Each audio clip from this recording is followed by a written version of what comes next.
ठीक है, next question देखते हैं अपन क्या बोला है। The sum of magnitudes of two forces, forces की यूनिट न्यूटन होती है, ऐसा यूनिट अपन बाद में पढ़ेंगे।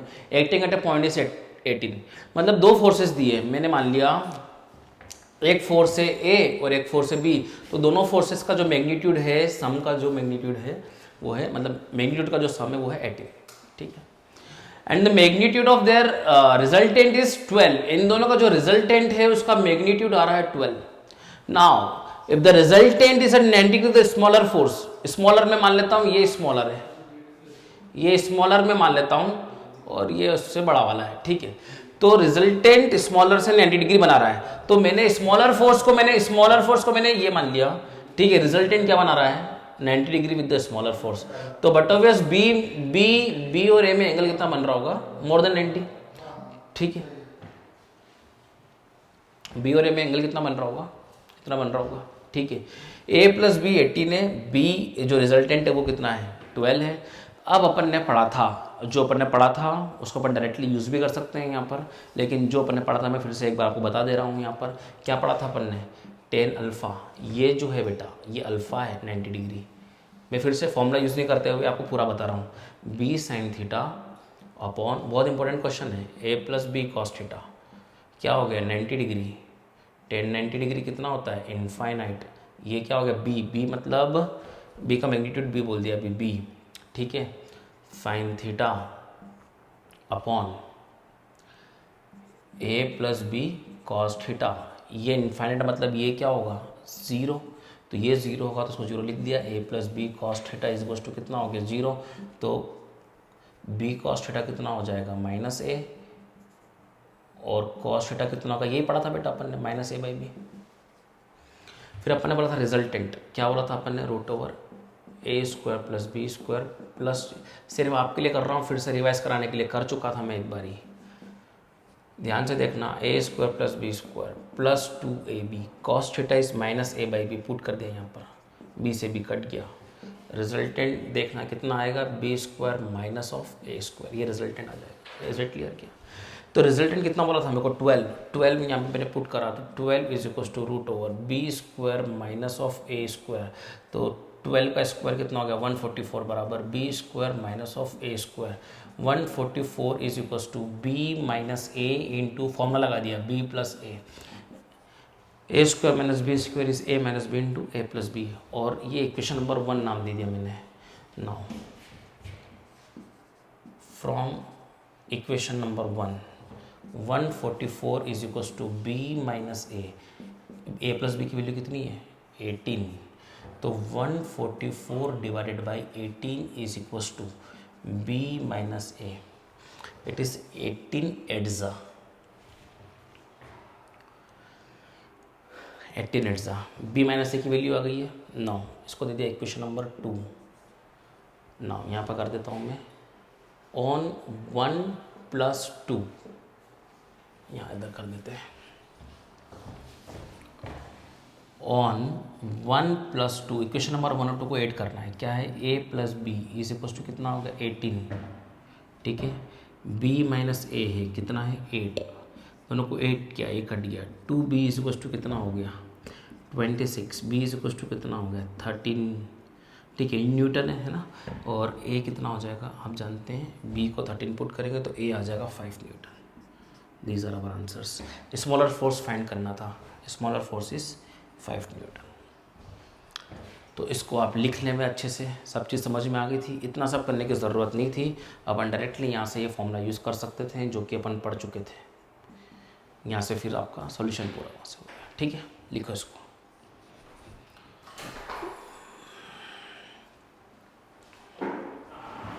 अपन फिर देखते हैं अगर क्वेश्चन नंबर 1, ये अपना क्वेश्चन नंबर 1 है, इसको आप समझेंगे और फिर इसी को नोट डाउन करेंगे, फिर अपन नेक्स्ट बात करेंगे, ठीक है।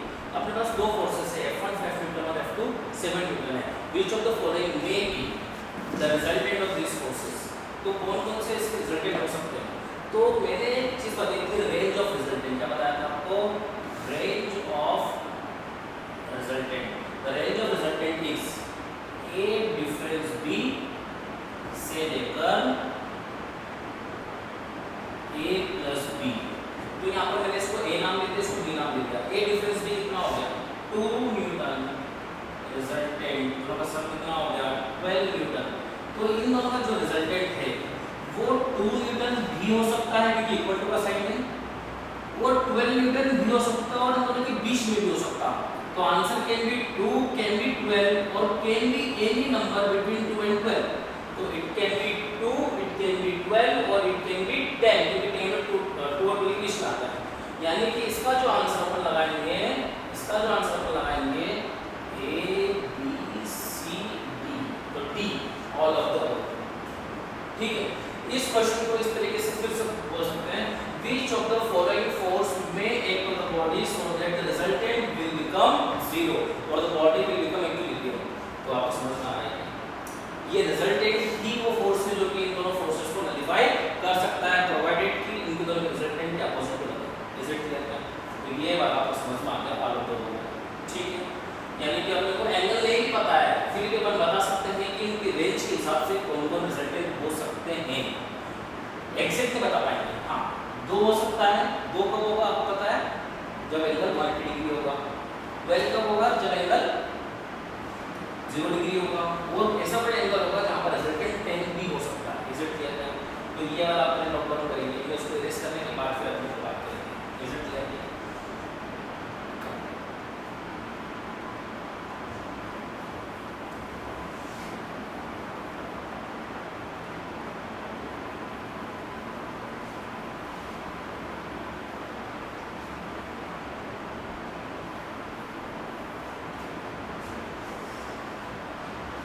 Which of the following group of forces, ये ग्रुप ऑफ फोर्सेस भी यहाँ पर 3-4 ऑप्शन में अपने को will not accelerate a body। अगर ये 3 कॉम्बिनेशन ऑफ फोर्सेस लगेंगे या तो ये या तो ये या तो ये या तो ये, तो बॉडी एक्सेलरेट नहीं करेगी।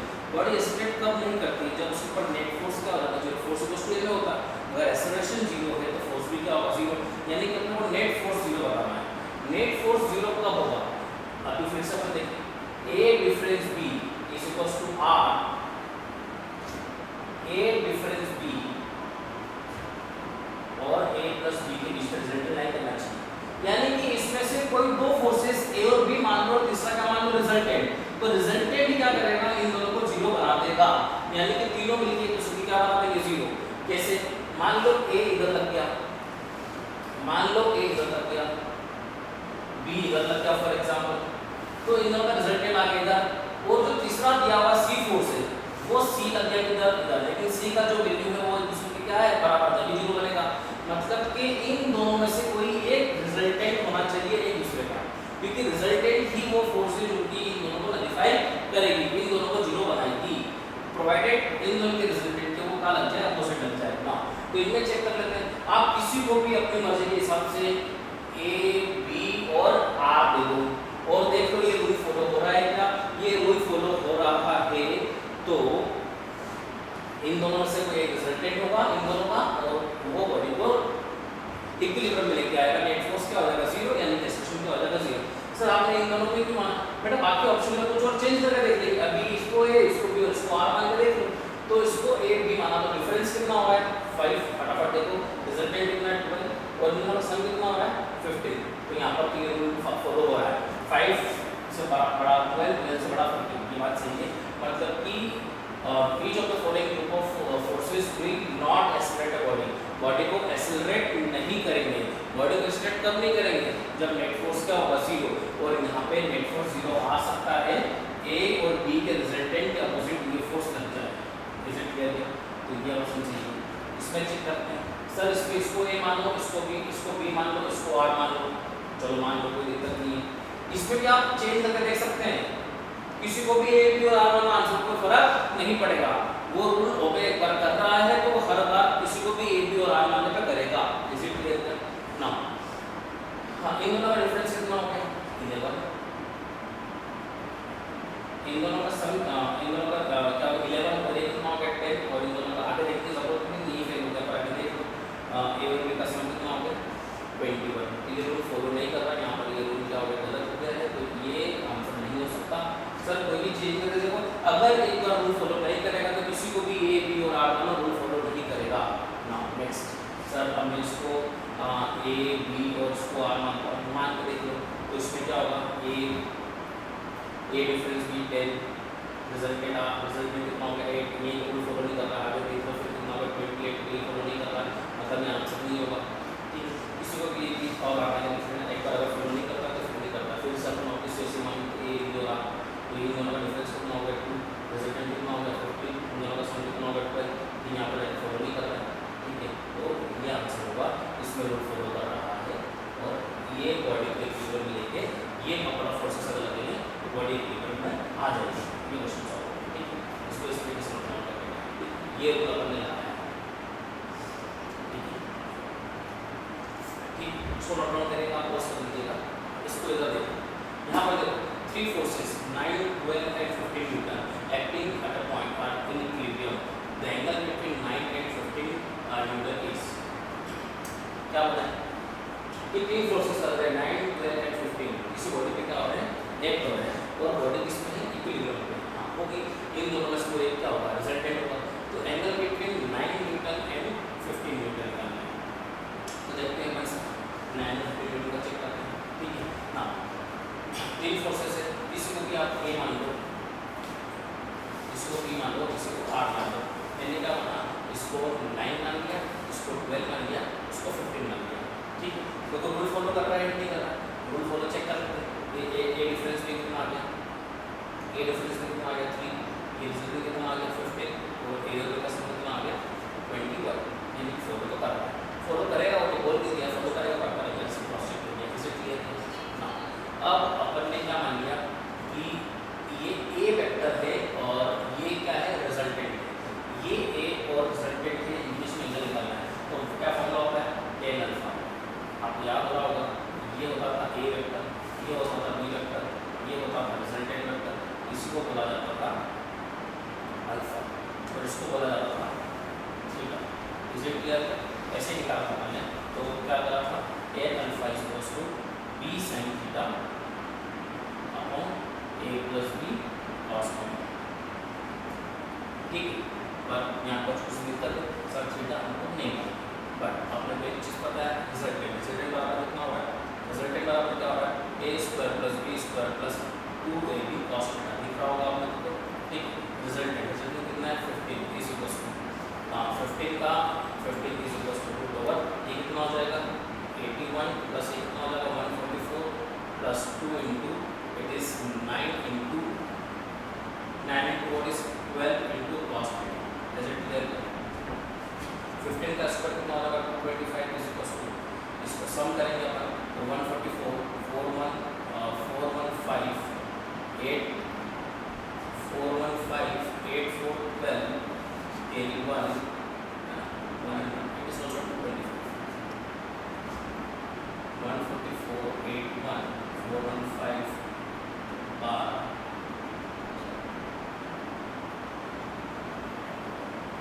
it is 225। ठीक है, प्लस 9 into 12 9 ठीक है into 2 कितना हो जाएगा इक्वल टू है, तो आइडिया करने की जरूरत नहीं है, 2 into 9 into 12 इधर लेंगे उसको। ठीक है, into cos 0 थीटा भी कितना हो जाएगा 0 2 into 9 into 12 into cos theta, ये पूरी मल्टीप्लाई चल जाएगी 0 के अंदर, यानी कि cos थीटा कितना आ गया, cos थीटा आ गया बेटा 0, थीटा बराबर कितना आ जाएगा 90, cos 0 पर 90 डिग्री होता है, तो यहाँ पर अगर 90 डिग्री पुट करूँगा मैं तो tan alpha is equal to b बोले तो कितना है b 12 into sin 90 upon a कितना है 9 प्लस b कितना है 12 और ये कितना होगा cos 90 कितना होगा 0 ये कितना होगा 0, कितना बचा ये sin 90 कितना होगा 1 तो ये 1 हो गया, तो इस 12/9। तो यहाँ पर इस प्रकार का कोई आंसर लिखेगा, आंसर लिखा आपने वो cos के फॉर्म में, तो माय डियर ध्यान रखो, अगर मुझे ट्रायंगल बनाना है, ये मुझे अल्फा है, तो tan अल्फा कितना होगा परपेंडिकुलर अपॉन बेस, ये अगर 12 है ये बेस कितना होगा, ये परपेंडिकुलर है और ये क्या होगा बेस, तो उसके हिसाब से मतलब निकालेंगे हाइपोटेनस। हाइपोटेनस क्या होगा इसका स्क्वायर प्लस इसका स्क्वायर 144 प्लस कितना हो जाएगा 81 it is root over 225 it comes to 15। तो यहाँ से अपन अगर cos अल्फा निकालते हैं, ये भी आंसर सही है लेकिन ये आंसर उपलब्ध नहीं होगा, तो अपन cos अल्फा निकालते हैं, it is based upon hypotenuse. Is it clear? तो अल्फा इक्वल टू कितना हो जाएगा cos इनवर्स 9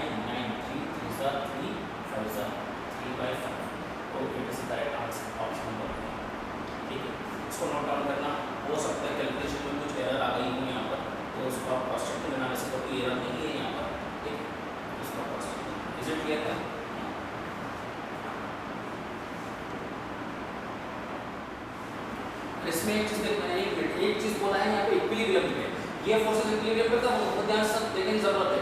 मान लो ये A is 9, ठीक है, मान लो यहाँ पे देखना अच्छे से, ये A है, एक A वेक्टर ले रहा है, इसकी वैल्यू कितनी है 9 है, ठीक है, ये B वेक्टर है, ये B वेक्टर कितना है 12 है, रिजल्टेंट नो डाउट, रिजल्टेंट यहाँ पे आ रहा 15, ये अल्फा अगर मैं निकालूंगा, ये अल्फा निकालने में कितना अल्फा ये निकाल लिया, लेकिन ये 15 यहाँ पर एक नहीं होने की जगह कहाँ पर एक होगा, इधर एक होगा सब, तभी तो वो यहाँ पर क्या बना पाएगा, इक्विलिब्रियम बनाएगा। तो आपको अल्फा नहीं निकालना, आपको ये एंगल निकालना है। 9 और 15 इधर नहीं एक तो है, तो रिजल्टेंट तो 15 है, पर अगर बॉडी इक्विलिब्रियम में है तो 15 के अपोजिट ये वाला 15 एक होगा, मतलब इन दोनों का जो रिजल्टेंट 15 आएगा उसके अपोजिट ये 15 एक होगा। तो answer should be pi minus alpha. तो आंसर आपका क्या होगा यहाँ पर, ये नहीं होगा, आंसर क्या होगा ये। अरे समझ में आया क्या, अल्फा किसके बीच में एंगल है, ए वेक्टर बी वेक्टर और ये अगर आर वेक्टर है, ये आर वेक्टर है, ये आर वेक्टर, ये अल्फा है, पर ये 15 ये तो क्या है, ये 9 है, ये b कितना है, इसकी वैल्यू कितनी है 12 है, इसकी वैल्यू नॉट 15 है, पर अगर इन दोनों को इक्विलिब्रियम में लगाना है 9 और 12 को, तो 15 को क्या आना पड़ेगा, इस रिजल्टेंट के अपोजिट में आना पड़ेगा इधर। तो ये एंगल में से पूछा है 9 और 15 के बीच में, ये रहा 15, ठीक है, तो 9 और 15 के बीच में मुझे ये एंगल चाहिए, तो ये पूरा लीनियर पेयर है ना, ये पूरा एक्सटेंड किया हुआ, तो ये 180 माइनस अल्फा, ये आंसर होगा। 180 मतलब क्या होगा, pi minus sorry pi minus cos inverse 2f, C option इसका सही आंसर है। इज इट क्लियर था, बहुत प्यारी चीज को समझना जरूरी था, ठीक है। तो option number C is the right answer. Option number C पे आप टिक लगाएंगे, समझ में आया होगा, ठीक है। अब हम आगे बढ़ते हैं।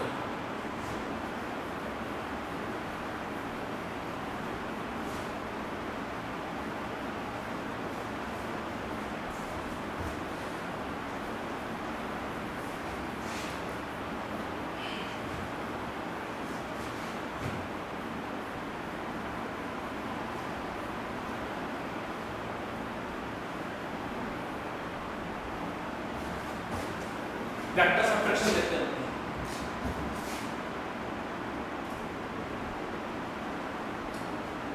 सबट्रैक्शन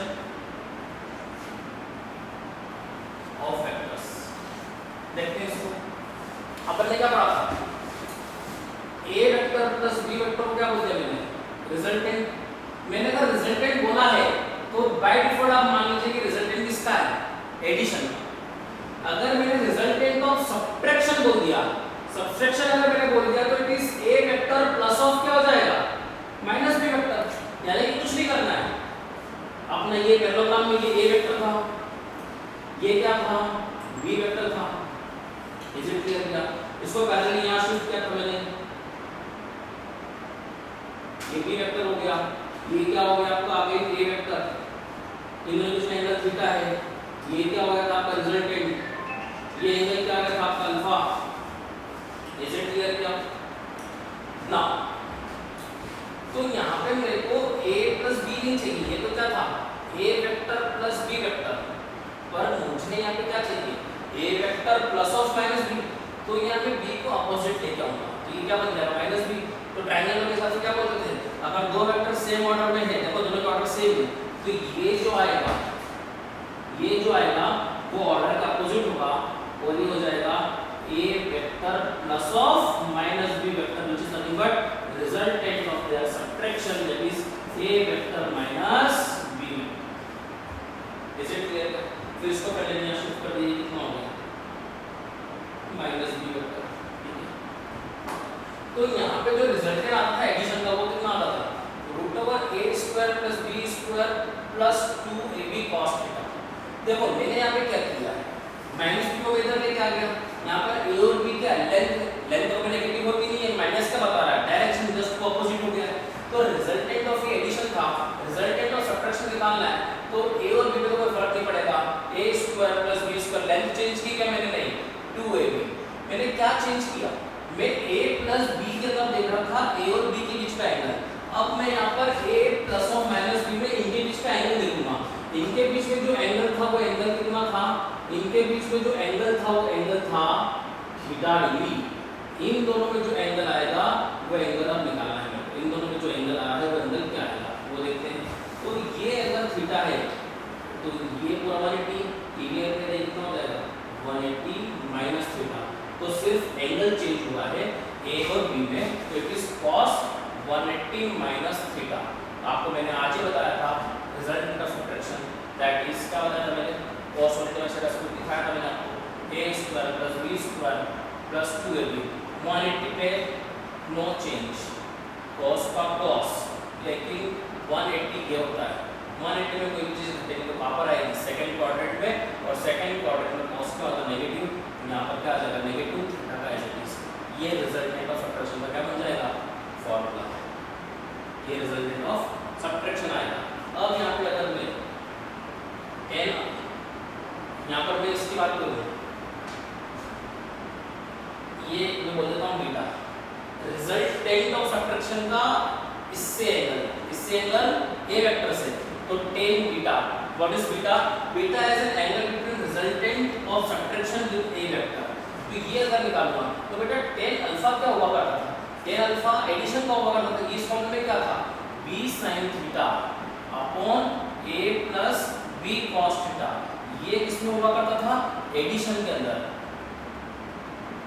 ये किसमें हुआ करता था एडिशन के अंदर। इज इट क्लियर क्या ना? अब यहाँ पर थीटा थीटा था, लेकिन अब बीटा निकालूंगा मैं, सब्ट्रैक्शन का रिजल्टेंट का एंगल निकालूंगा मैं वेक्टर, तो इट बिकम्स लेंथ चेंज की क्या नहीं की तो b है। मैंने क्या किया एंगल चेंज किया, कितना क्या 180 minus theta upon a plus b cos 180 minus theta. तो b साइन का साइन रहेगा 180 में, कोई तकलीफ वाली बात नहीं है। और सेकंड क्वाड्रेंट में साइन क्या रहता है पॉजिटिव, 180 माइनस थीटा करेगा तो कहाँ जाएगा सेकंड क्वाड्रेंट में, तो इस यहाँ पे कोई फर्क ही नहीं पड़ा a, तो ये क्या हो जाएगा माइनस cos थीटा, तो इस माइनस b cos थीटा, यहाँ पर फर्क पड़ जाएगा। मतलब क्या होता है ध्यान देंगे, जहाँ जहाँ पे cos थीटा था वहाँ पे माइनस cos थीटा आएगा इन केस ऑफ सब्ट्रैक्शन। फिर इसमें एक चीज और ध्यान देंगे, इतना पूरा लिखना है। उसके बाद हमने देखा था कि अपने पास एडिशन के अंदर ऐसा था कि मेरे पास a वेक्टर था, उसका मैग्नीट्यूड a था, ये b वेक्टर था, इसका magnitude b a, equal magnitude था, और रिजल्टेंट अपन निकाल रहे थे, तो रिजल्टेंट आ रहा था 2a cos थीटा बाय 2। ये किसके अंदर काम हो रहा था एडिशन के अंदर, ये हो रहा था एडिशन के अंदर। अब रिजल्टेंट ऑफ सब्ट्रैक्शन इसी केस में निकालना है, जब मैग्नीट्यूड क्या हो सेम हो, तो रिजल्टेंट ऑफ एडिशन आ जाएगा सब्ट्रैक्शन आ जाएगा 2a।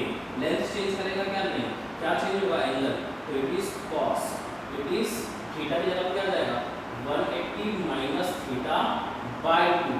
इज इट क्लियर क्या? बहुत ध्यान से अच्छे से लिखा, रिजल्टेंट ऑफ सब्ट्रैक्शन अगर देखेंगे तो it is 2a cos 180 minus theta by 2। Resultant of subtraction becomes 2a cos, 2 को अलग कर देंगे तो it is 90 minus theta by 2। Resultant of subtraction अगर देखेंगे 2a cos 90 में चलिए कितना हो जाता है sin थीटा बाय 2, और कौन सा क्वाड्रेंट जाएगा 90 से कम पे फर्स्ट क्वाड्रेंट सब पॉजिटिव, तो रिजल्टेंट ऑफ सब्ट्रैक्शन हम डायरेक्टली देख सकते हैं। रिजल्टेंट ऑफ एडिशन का 2a cos theta by 2, resultant of subtraction आएगा 2a sin थीटा बाय 2 अगर मैग्नीट्यूड अगर सेम है। तो ये सारी चीजें अपन ने कंपेयर की है एडिशन से सब्ट्रैक्शन के अंदर, तो ये पूरी चीजें आपको समझ में आना चाहिए। इस पूरे को नोट कर लो।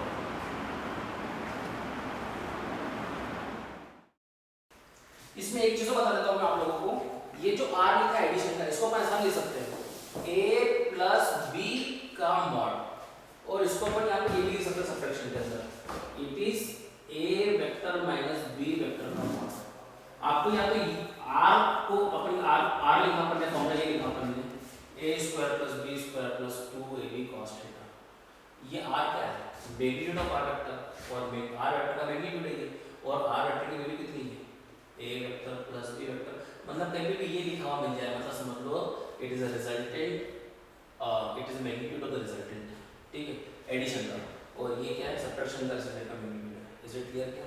तो ये बहुत इंपॉर्टेंट चीज कहेंगे कि ये लिखा हुआ मिल जाता है। A vector minus B vector upon it is nothing but the resultant of subtraction का magnitude and A vector plus B vector मतलब रिजल्टेंट ऑफ एडिशन का मैग्नीट्यूड। Is it clear? क्या इसको अपन इरेज करते हुए एक दो चीज ले लेते हैं। क्या सिग्निफिकेंस है इसका, देखते हैं सिग्निफिकेंस।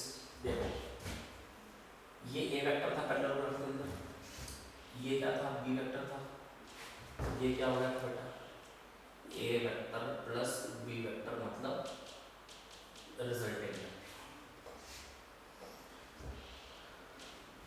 इसको पैरेलल यहाँ शिफ्ट करेगा, ये क्या हो जाएगा बी वेक्टर, इसको यहाँ शिफ्ट करें क्या हो जाएगा ए वेक्टर। ठीक है, अब अगर मैं यहाँ पे देखूँ ये प्लेट डायगोनल होगी, अगर मैं यहाँ पर इस बी वेक्टर की डायरेक्शन को क्या कर दूँ, अपोजिट कर दूँ, तो ये क्या बन जाएगा माइनस बी वेक्टर, ये क्या बन जाएगा माइनस बी वेक्टर। फिर देखते हैं ये दोनों वेक्टर के ऑर्डर क्या है सेम है, तो ये क्या आ जाएगा रिजल्टेंट, ये रिजल्टेंट किसका आ जाएगा, रिजल्टेंट ऑफ सब्ट्रैक्शन क्या आ जाएगा A vector minus B vector, यानी कि जो बिगर डायगोनल है वो आपको शो करती है A vector plus B vector और जो स्मॉलर डायगोनल है इसकी, ठीक है, वो शो करती है A vector minus B vector, यानी कि बिगर डायगोनल ऑफ पैरेललोग्राम क्या शो करती है, समेशन का मैग्नीट्यूड यानी कि है ना, और स्मॉलर डायगोनल बोले तो अपन, और पैरेललोग्राम क्या शो करती है A vector minus B vector का मैग्नीट्यूड। Is it clear? ये सिग्निफिकेंस है। ठीक है, मतलब बिगर डायगोनल समेशन और स्मॉलर डायगोनल सब्ट्रैक्शन का मैग्नीट्यूड शो करती है। Is it clear? क्या करना है उसको माय डियर। अब अपन देखेंगे सिग्निफिकेंस ऑफ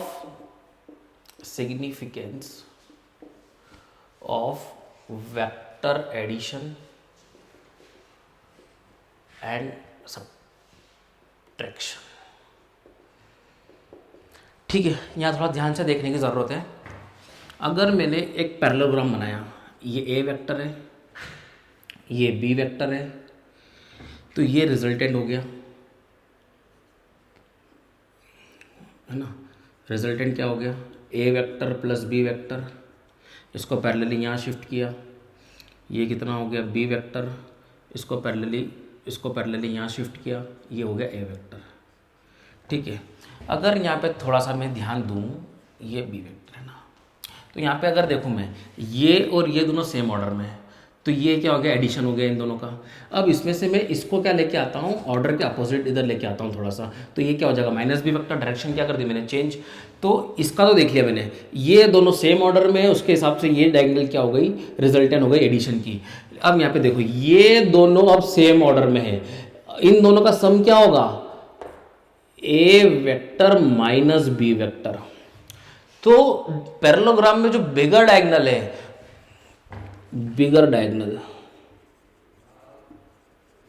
जो बिगर डायगोनल है of parallelogram represents resultant of their addition, magnitude of resultant of their, मतलब इसकी जो लेंथ है वो एडिशन का रिजल्टेंट बताएगी, और जो स्मॉलर डायगोनल है, स्मॉलर डायगोनल ऑफ पैरेललोग्राम बताएगी magnitude of resultant of subtraction. Is it clear? क्या नाउ अगर यहाँ पे थोड़ा सा ध्यान दिया जावे, तो अगर यहाँ पे इसी के अंदर ए और बी परपेंडिकुलर हो जावे, ए वेक्टर बी वेक्टर क्या हो जाएंगे परपेंडिकुलर, अगर ए और बी में एंगल 90 डिग्री का हो जाएगा, तो ये पैरेललोग्राम किस में कन्वर्ट हो जाएगा, रेक्टेंगल के अंदर। ये क्या हो जाएगा ए वेक्टर, ये क्या हो जाएगा बी वेक्टर, ये क्या हो जाएगा ए वेक्टर, और ये क्या हो जाएगा बी वेक्टर। इसको अपोजिट ऑर्डर लेंगे तो ये कितना हो जाएगा माइनस बी वेक्टर। तो यहाँ पे ये जो रिजल्टेंट होगा ये होगा, यहाँ पे लिख लेंगे A vector plus B vector, ये जो होगा वो हो जाएगा A vector minus B vector. Is it clear? क्या अब इन केस अगर ये हो गया, तो यहाँ पे एक कंडीशन अपन देखेंगे, if A vector is perpendicular to B, तो यहाँ पे जो एडिशन का लेंथ आ रहा है, मतलब ये जो डायगोनल होगी, यहाँ पे कोई डायगोनल छोटी बड़ी नहीं होगी। यहाँ पर इस डायगोनल की लेंथ इस डायगोनल की लेंथ के बराबर होती है। आप जानते हैं कि diagonals of rectangles are of equal length, तो A vector minus B vector. तो आप इसको एक तरीके से और देख सकते थे। इसका फॉर्मूला क्या होता है? इसका फॉर्मूला होता है root over A square plus B square plus 2ab cos theta. ठीक है, यहाँ पे इसका फॉर्मूला क्या होता है? Root over A square plus B square minus 2ab cos theta. अब यहाँ पे थीटा क्या होगा? 90 डिग्री। दोनों जगह एंगल क्या होगा? 90 डिग्री। एंगल क्या होगा? 90 डिग्री। एंगल अगर 90 डिग्री होगा तो ये चीज़ क्या हो गई? जीरो। ये चीज़ क्या हो गई? जीरो। मतलब रिजल्टेंट क्या बच रहा है? Root over A square plus B square. Addition का भी यही आ रहा है और सब्ट्रैक्शन का भी यही आ रहा है, समझाने के लिए बता रहा था मैं। यानी कि इस केस में ए और बी परपेंडिकुलर हो जाते हैं तो एडिशन का रिजल्टेंट और सब्ट्रैक्शन का रिजल्टेंट दोनों सेम आते हैं। Is it clear? क्या दोनों चीज़ में कोई अंतर नहीं होता है। ठीक है, अब इस केस के अंदर यहाँ का दिख रहा है क्या? यहाँ का दिख रहा है क्या? इसके अंदर अगर मैं ए परपेंडिकुलर टू बी भी कर दूं और ए इक्वल टू बी भी कर दूं, मतलब लेंथ भी क्या कर दूं? बराबर, तो ये क्या बन जाएगा? एक स्क्वायर बन जाएगा। ये क्या हो गया? A vector. ये क्या हो गया? B vector. ये क्या हो गया? A vector. ये क्या हो गया? B vector. यहाँ पर सबसे अच्छी बात ये है कि रिजल्टेंट के लेंथ भी बराबर होंगे और रिजल्टेंट भी एक दूसरे के परपेंडिकुलर होंगे। यानी कि यहाँ पर जो a प्लस बी का जो मैग्नीट्यूड है वो तो बराबर रहना ही है क्योंकि एंगल 90 डिग्री है। और यहाँ पर ये जो a प्लस बी वेक्टर है, जो आने वाला वेक्टर है, वो a माइनस बी आने वाले वेक्टर के परपेंडिकुलर रहेंगे क्योंकि ये क्या बन गया है? स्क्वायर। ये लिख देना। पैरेललोग्राम से अपन ने क्या बनाया? रेक्टेंगल पढ़ा। और रेक्टेंगल से क्या पढ़ा अपन ने? स्क्वायर। यानी कि चीज़ समझ में आ रही है कि अगर ए परपेंडिकुलर टू बी होगा, ए परपेंडिकुलर टू बी होगा तो दोनों एडिशन और सब्ट्रैक्शन की लेंथ जो होगी, मतलब जो डायगोनल की लेंथ होगी, दोनों बराबर होंगी। एडिशन का जो रिजल्टेंट है सब्ट्रैक्शन के रिजल्टेंट के बराबर होगा। और यहाँ से देखा भी, क्योंकि cos 90 वाली टर्म यहाँ से भी हट गई, यहाँ से भी हट गई, ये दोनों क्या आ गए? बराबर आ गए। ठीक है। नाउ अगर यहाँ पे परपेंडिकुलर भी रही और यहाँ पर a बराबर b भी हो गई तो एडिशन और सब्ट्रैक्शन का रिजल्ट तो बराबर होगा ही और ये दोनों वेक्टर्स भी दूसरे के क्या होंगे? परपेंडिकुलर होंगे। नाउ इसके अंदर अपन ने अब एक चीज़ क्या करी? अपन ने a परपेंडिकुलर टू b, तो अपन ने a बराबर b तो रखा, लेकिन अपन ने a परपेंडिकुलर टू b नहीं रखा। ये परपेंडिकुलर टू बी नहीं रखा तो इस केस में क्या होगा? लेंथ तो बराबर है तो ये क्या फॉर्म करेगा? रोम्बस। क्या फॉर्म करेगा? रोम्बस। कि ये ए वेक्टर है, ये बी वेक्टर है, दोनों की लेंथ क्या है? बराबर है। ये माइनस बी वेक्टर है, ये क्या हो गया? ए वेक्टर हो गया। ये हो गया क्या? ए प्लस बी और ये क्या हो जाएगा? ए माइनस बी। तो यहाँ पर जो होगा, इन दोनों की लेंथ बराबर नहीं होगी अब, लेकिन चूंकि ये दूसरे के क्या होंगे? इन दोनों की क्या हो रहा था? ए परपेंडिकुलर टू, सबसे पहले अपन ने क्या किया था? फिर से चेक करेंगे। ए परपेंडिकुलर टू बी किया था अपन ने। ए परपेंडिकुलर टू बी करने से डायगोनल की लेंथ बराबर आ गई थी, मतलब परपेंडिकुलर करने से डायगोनल की लेंथ बराबर होती है। अब यहाँ पे चूंकि परपेंडिकुलर नहीं है, डायगोनल की लेंथ बराबर नहीं होगी। चूंकि मैंने ए बराबर बी किया था, ए बराबर बी होने से ये दोनों परपेंडिकुलर आ गए थे, तो माय डियर ये दोनों परपेंडिकुलर होंगे। क्या होगा? A vector plus B vector से आने वाला जो वेक्टर है वो ए वेक्टर माइनस बी वेक्टर से जो आने वाला वेक्टर है उसके परपेंडिकुलर होगा। लेकिन यहाँ पर दोनों की लेंथ बराबर नहीं होगी क्योंकि ये रोम्बस है, रोम्बस की डायगोनल की लेंथ बराबर नहीं होती है। तो ये क्या हो गया आपका? Fourth rhombus. सबसे पहले एक बार फिर से समझा देंगे आपको कि क्या था। ये ए वेक्टर था, ये बी वेक्टर था, बी के ए के पैरेलल ए किया, बी के पैरेलल बी किया, दोनों से अपने देखा कि ये दोनों सेम ऑर्डर में है तो एडिशन आ गया। फिर देखा ये दोनों सेम ऑर्डर में है तो इन दोनों का एडिशन आ गया, लेकिन चूंकि माइनस भी था तो माइनस भी आ गया। फिर देखा बिगर डायगोनल एडिशन का रिजल्टेंट बता रही है और स्मॉलर डायगोनल क्या बता रही है, सब्ट्रैक्शन का रिजल्टेंट बता रही है। इसमें अपन ने क्या लगा दिया, एक चीज़ क्या कर दी यहाँ पर अपन ने यहाँ पर ए परपेंडिकुलर टू बी नहीं था, अपन ने यहाँ पर ए परपेंडिकुलर टू बी किया तो ये रेक्टेंगल बन गया, तो इन दोनों की लेंथ बराबर आ गई। ठीक है, स्क्वायर कर दिया। स्क्वायर कब होगा, जब ए परपेंडिकुलर टू बी होगा और ए इक्वल टू बी होगा, तो इस केस में इन दोनों की लेंथ भी बराबर है और ये दोनों परपेंडिकुलर भी है। यानी कि ऐसा क्वेश्चन दे दे, दो वेक्टर्स की मैग्नीट्यूड भी सेम है, दोनों परपेंडिकुलर भी है, तो बाय डिफॉल्ट आप डायरेक्टली लगा सकते हो आंसर कि उनके जो रिजल्टेंट आने वाले हैं एडिशन सब्ट्रैक्शन के एक दूसरे के बराबर भी होंगे और परपेंडिकुलर भी होंगे। अब मैंने यहाँ से एक कंडीशन हटा दी परपेंडिकुलर वाली, तो फिर ये रोम्बस बन जाएगा। यहाँ पे डायगोनल की लेंथ बराबर नहीं होगी, लेकिन इन दोनों के डायगोनल्स परपेंडिकुलर होंगी, मतलब जो एडिशन का रिजल्टेंट है और जो सब्ट्रैक्शन का रिजल्टेंट है एक दूसरे के बराबर होगा। मतलब आप अगर ऐसी कुछ केसेस दे दे तो आप बिना पेन उठाए आंसर दे सकते हो। इज इट क्लियर क्या? ठीक है आइडिया, लिखो इसको।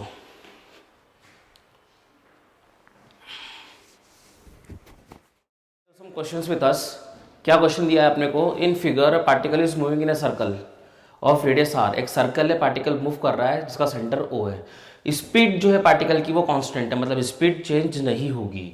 ठीक है, what is the change in moving from A to B. A से बी जा रहा है पार्टिकल, कहाँ जा रहा है, ए से बी जा रहा है, तो ए से बी जाते वक्त उसकी वेलोसिटी में कितना चेंज है मुझे ये बताना है। तो सर यहाँ पे जो वेलोसिटी है, यहाँ मैंने वी ए नाम दे दिया। यहाँ पे जो वेलोसिटी उसको क्या नाम दे दिया मैंने, वी ए। और यहाँ पर जो वेलोसिटी उसको क्या नाम दे दिया मैंने, वी बी। सर ये क्या आपने टेंजेंट क्यों ड्रॉ करी? कभी भी पार्टिकल कर्व के ऊपर मोशन करता है तो कर्व के ऊपर टेंजेंट डालेंगे तो वो उस पॉइंट की स्पीड या वेलोसिटी बताएगा। इज इट क्लियर क्या? वेलोसिटी बताएगा। ये जैसे कि ये कर्व है, मान लो फॉर एग्जांपल ये कर्व है, पार्टिकल इस कर्व के ऊपर मोशन कर रहा है, तो इस कर्व पे हर पॉइंट पे टेंजेंट डालूंगा। मान लो ये पॉइंट ए है, ये बी है और ये पॉइंट सी है। मुझे यहाँ पे वेलोसिटी की डायरेक्शन फाइंड करनी है तो मैं यहाँ पर टेंजेंट डाल दूंगा, तो इट इज वी ए। ये क्या हो गया, वी बी, ये हो गया वी सी। ये इस इंस्टेंट की उसकी डायरेक्शन बताएगा वेलोसिटी की, यहाँ पर इस इंस्टेंट की वेलोसिटी डायरेक्शन बताएगा और यहाँ पर इस इंस्टेंट की डायरेक्शन ऑफ वेलोसिटी बताएगा। ये आगे पढ़ने वाले अपन, ये कहलाती है instantaneous velocity. Is it clear क्या? तो ये सर्कुलर मोशन कर रहा है, तो यहाँ पे मैंने टेंजेंट डाली तो ये डायरेक्शन आ गई वेलोसिटी की वी ए। यहाँ पे मैंने डाली डायरेक्शन आ गई क्या, V B. Is it clear क्या? Sir V A V B क्यों नाम दिया? क्योंकि कांस्टेंट है बेटा, स्पीड कांस्टेंट है लेकिन डायरेक्शन चेंज हो रही है तो वेलोसिटी कांस्टेंट नहीं होगी, क्योंकि अपन पढ़ चुके हैं स्पीड कौन सी क्वांटिटी है, स्पीड आपकी स्केलर क्वांटिटी है। तो स्पीड तो थ्रू आउट द सर्कल उसकी क्या रहेगी, थ्रू आउट द मोशन क्या रहेगी, सेम रहेगी, लेकिन वेलोसिटी की डायरेक्शन हर पॉइंट पे क्या हो रही है, चेंज हो रही है। देखिए ना, हर पॉइंट पे टेंजेंट डालो आप, हर पॉइंट पे टेंजेंट डालोगे तो टेंजेंट क्या हो रहा है, अपनी डायरेक्शन अलग अलग लेगा। ठीक है, तो हर पॉइंट पे जैसे यहाँ पे टेंजेंट डालेंगे तो वो इधर आएगी। तो कभी भी टेंजेंट, सर ऐसी टेंजेंट क्यों डाली, ऐसी क्यों डाली? अगर ए से बी जा रहा है तो जिधर पार्टिकल चलेगा मैं उसी डायरेक्शन में उसके एरो बनाऊंगा। ऐसा नहीं बोल सकता मैं डायरेक्शन ये इधर बना दूं टेंजेंट, नहीं। पार्टिकल इधर मोशन कर रहा है तो इसी सेंस में आपने को क्या बनानी पड़ेगी, टेंजेंट के एरो बनाने पड़ेंगे। अगर पार्टिकल घूम के यहां चले जाएगा तो अगर ऐसे मोशन कर रहा है तो यहां पर टेंजेंट इस प्रकार की डलेगी। ठीक है, तो ये डायरेक्शन आ गई इंस्टेंटेनियस वेलोसिटीज की। वेलोसिटी डिफरेंट है क्योंकि वेलोसिटी वेक्टर क्वांटिटी है, वेलोसिटी का मैग्नीट्यूड सेम है लेकिन डायरेक्शन क्या हो रही है, सेम। क्या मैग्नीट्यूड है, v। इज इट क्लियर क्या? मुझे क्या निकालना है यहाँ पर, मुझे निकालना है चेंज इन वेलोसिटी। क्योंकि वेलोसिटी में तो चेंज हो रहा है, तो वेलोसिटी में चेंज हो रहा है और आपको निकालना है चेंज इन वेलोसिटी। तो वेलोसिटी क्या होता है, चेंज मतलब क्या होता है, final velocity minus initial velocity. मुझे ये निकालना है, final velocity vector minus initial velocity vector. और यहाँ पे फाइनल क्या है, वी बी वेक्टर माइनस क्या हो गया, वी ए वेक्टर का क्या निकालना, मुझे मैग्नीट्यूड निकालना है। तो मैग्नीट्यूड, सर मैग्नीट्यूड तो बोला नहीं बेटा, मैग्नीट्यूड ही निकालना चेंज इन वेलोसिटी का एक्चुअली, क्योंकि अपने को स्पीड का भी क्या दिया है, मैग्नीट्यूड दिया है। ठीक है, तो ये क्या हो गया, चेंज इन वेलोसिटी का मैग्नीट्यूड। मतलब ये क्या हो गया बेटा आपका, अपन ने बोला था, अपन ने देखा था कि वेक्टर सब्ट्रैक्शन में मैंने बोला था रिजल्टेंट ऑफ वेक्टर सब्ट्रैक्शन क्या बोला था मैंने, root over A square plus B square minus 2ab cos theta, ये बोला था। और मैंने क्या बोला था, ये क्या है एक्चुअली, ये है mod of A minus B, क्योंकि रिजल्टेंट रिजल्टेंट ऑफ सब्ट्रैक्शन मतलब क्या, रिजल्टेंट ऑफ सब्ट्रैक्शन क्या लिखा था अपन ने, रिजल्टेंट ऑफ सब्ट्रैक्शन को क्या लिखा था अपन ने, resultant of subtraction is nothing but A vector minus B vector.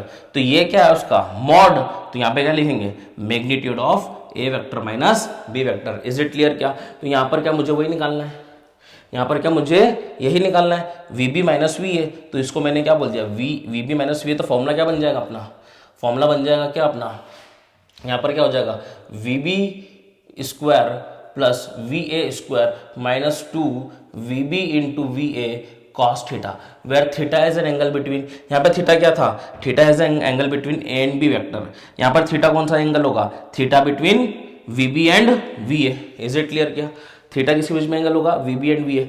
Now मुझे एक एंगल गिवन है 60 है, मुझे दूसरा एंगल निकालना है, तो दूसरा एंगल मैं निकालूंगा, ये हो गया आपका वी बी, तो इसको मैं पैरेलल शिफ्ट कर रहा हूँ यहाँ पर एंगल निकालने के लिए। सर पैरेलल शिफ्ट कर सकते हैं वेक्टर को, हाँ पैरेलल शिफ्ट कर सकते हैं, ठीक है।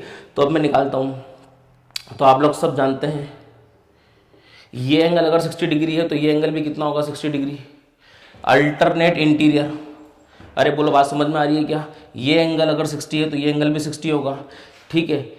आप सब लोग जानते हैं कि ये क्या कहलाता है नॉर्मल, और ये क्या कहलाता है टेंजेंट। ये पूरा कंप्लीट एंगल क्या होता है 90 डिग्री, ये पूरा कंप्लीट एंगल क्या होता है, इसको बी को हटा दो, यहाँ लिख दो बी, ये पूरा एंगल क्या होता है 90 डिग्री।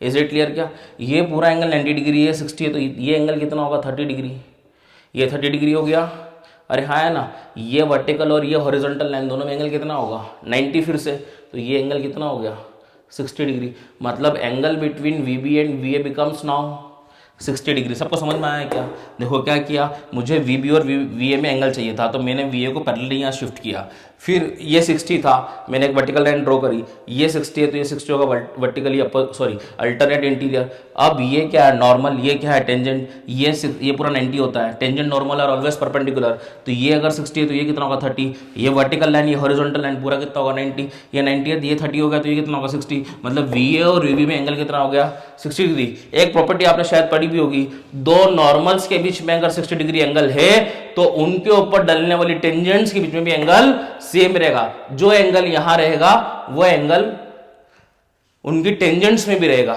दो अगर नॉर्मल्स है, या फिर ऐसा जनरल स्टेटमेंट बोल दो, अगर दो परपेंडिकुलर लाइंस के बीच में जो एंगल थीटा है वही उनके टेंजेंट्स में भी या फिर उनकी परपेंडिकुलर लाइंस में भी वही एंगल होगा, मतलब ये दो नॉर्मल्स है, दो नॉर्मल्स में जो एंगल है वही उनके उस पॉइंट पे टेंजेंट्स के बीच भी एंगल वही रहेगा। इज इट क्लियर क्या, तो ये अगर थीटा है तो ये भी थीटा रहेगा, मैंने यहां से निकाल के दिखा भी दिया आपको। इज इट क्लियर क्या, नाउ ये वी बी ये वी ए वेक्टर है, सॉरी यहाँ पे वेक्टर बनाना, ये वेक्टर है, ये क्या है वेक्टर है। Now what is the magnitude of V A, magnitude क्या है, यहां पर इसका मैग्नीट्यूड तो क्या रहेगा v ही रहेगा, क्योंकि स्पीड तो क्या है कांस्टेंट, और यहां पर क्या यूज करना मेरे को मैग्नीट्यूड, वी ए और वी बी वेक्टर अलग अलग है क्योंकि डायरेक्शन अलग अलग है, लेकिन वी ए का मैग्नीट्यूड कितना आएगा, the magnitude of V A vector is v only and magnitude of V B vector is v, क्योंकि स्पीड क्या है कांस्टेंट है। इज इट क्लियर क्या, अब यहां पे अपन देखते हैं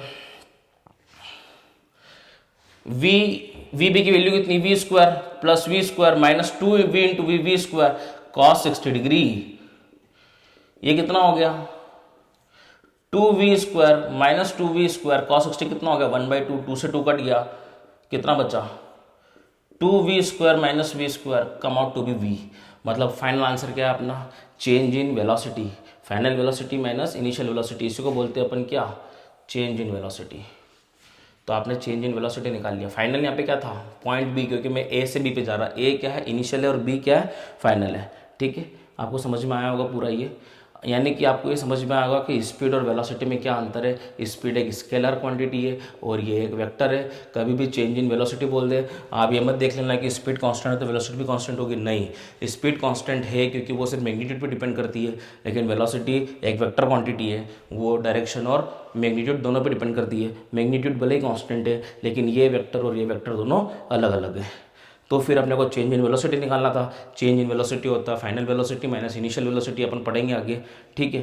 तो फाइनल यहाँ पे क्या था वी बी, इनिशियल क्या था वी ए, यहाँ पर वैल्यू पुट करके अपन ने ये फॉर्मूला अपन ने पढ़ा था कहाँ पर वेक्टर सब्ट्रैक्शन के अंदर, उसी के बिहाफ पे अपन ने यहाँ पे निकाल लिया V B vector minus V A vector का magnitude. It is a resultant of मतलब रिजल्टेंट सब्ट्रैक्शन का एक प्रकार से उसका फॉर्मूला लगा दिया अपन ने और आंसर निकल गया। थीटा कैसे निकाला? वी ए बी बी के बीच में दो नॉर्मल्स के बीच में एंगल 60 डिग्री है तो उनकी टेंजेंट्स में भी एंगल 60 डिग्री आएगा। मैंने बता भी दिया कैसे बताया। ये अगर 60 है तो ये 60 होगा vertically opposite, tangent normal 90 degree होते हैं परपेंडिकुलर हमेशा। ये 60 है तो ये 30 होगा और ये वर्टिकल लाइन, ये हॉरिजॉन्टल लाइन पूरा 90 होता है तो ये 30, तो ये बचा हुआ 60 होगा। तो वी ए वी बी का एंगल चाहिए था मुझे, वो मैंने यहाँ पे यूज़ कर लिया। cos 60 1/2 होता है, 2 से 2 कट गया, 2v² minus v² is v², root v² is v। तो योर आंसर इज v। इसको अच्छे से नोट डाउन करो, फिर नेक्स्ट क्वेश्चन करते हैं।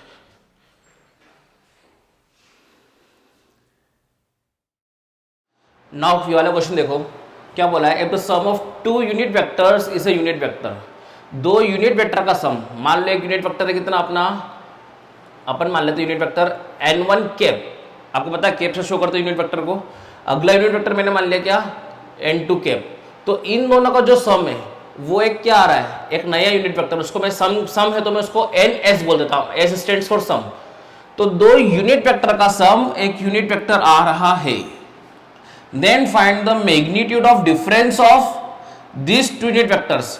तो आपको मैग्नीट्यूड बताना डिफरेंस का। आपको क्या फाइंड करना है, ये चीज मेरे को गिवन है और मेरे को फाइंड करना है। टू फाइंड क्या करना है मेरे को, मैग्नीट्यूड, मतलब उनके डिफरेंस का मैग्नीट्यूड। डिफरेंस किसका, n1 cap minus n2 cap का डिफरेंस बताना है मेरे को।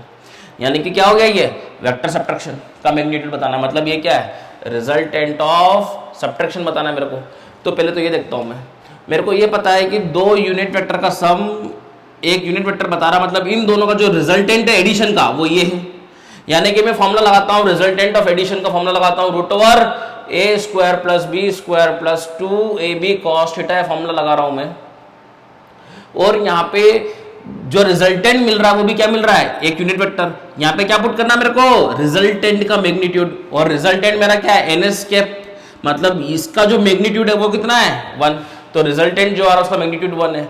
a यहाँ पर क्या है, a आपका एक यूनिट वेक्टर है, मतलब इसका मैग्नीट्यूड भी कितना है, यहाँ पे सिर्फ मैग्नीट्यूड पुट होता है तो 1 का स्क्वायर, ये भी यूनिट वेक्टर है, 1 का square plus 2 into 1 into cos theta, squaring कर दी, 1 is equal to 2 plus 2 cos 60 degree. ठीक है, 1 इज इक्वल टू, ये इधर चले जाएगा या फिर है ना, तो कितना हो जाएगा, -1 is equal to 2 cos 60 degree का आएगा, ये थीटा रहेगा ना। तो ठीक है, इज इट क्लियर क्या? फिर से देखो इसको, यहाँ पे रिजल्टेंट है, रिजल्टेंट कितना होगा, root over a² plus b² plus 2ab cos theta. यहाँ पर रिजल्टेंट जो है वो भी एक यूनिट वेक्टर है, इसका मैग्नीट्यूड कितना है, 1। ये भी यूनिट वेक्टर, इसका मैग्नीट्यूड कितना है, 1। इसका मैग्नीट्यूड कितना है, 1। यहाँ पे 2 a और b, a कितना है, 1, इसका मैग्नीट्यूड कितना है, 1 cos थीटा। तो स्क्वायर कर दिया मैंने, है ना। तो उसके बाद अपन ने सॉल्व किया इसको, तो ये 1 - 2 कितना हो जाएगा, -1 is equal to 2 cos theta. And cos theta की जो वैल्यू आ गई वो आ गई -1/2।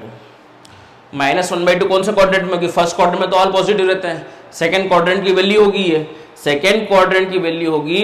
तो अपन अगर देखें तो ये थीटा बराबर, आपको बता देता हूँ मैं, 120 डिग्री आएगा। तो चेक कर लो, cos 120 चेक कर लो, cos 120 कैसे निकालते हैं, cos 120 डिग्री, cos पढ़ा चुका हूँ मैं, 90 डिग्री प्लस कितना होगा, 30 डिग्री, 90 पे कितना होगा चेंज, कितना होगा sin 30 डिग्री। और सेकंड क्वाड्रेंट में cos क्या होता है, नेगेटिव, तो कितना हो गया, -1/2। यानी कि अपन ने इस तरीके से कर, थीटा कितना आ गया, 120 डिग्री। अब मुझे बोला है magnitude of difference of this two vectors, इन दोनों वेक्टर्स का जो डिफरेंस है, ये डिफरेंस निकाल दिया मैंने, उसका मैग्नीट्यूड, मतलब ये क्या है, रिजल्टेंट ऑफ सब्ट्रैक्शन का मैग्नीट्यूड निकालना है। क्या होता है रिजल्टेंट ऑफ सब्ट्रैक्शन बेटा, रिजल्टेंट ऑफ सब्ट्रैक्शन का फॉर्मूला कितना होता है, रिजल्टेंट ऑफ सब्ट्रैक्शन होता है root over a² plus b² minus 2ab cos theta. Is it clear क्या?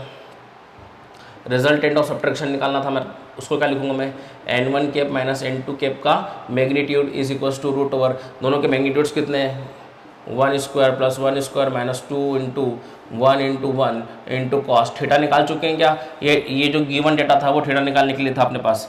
क्या हो जाएगा, कॉस, ये जरूरत भी नहीं थी, यहाँ से तो कॉस की वैल्यू भी पुट कर दो।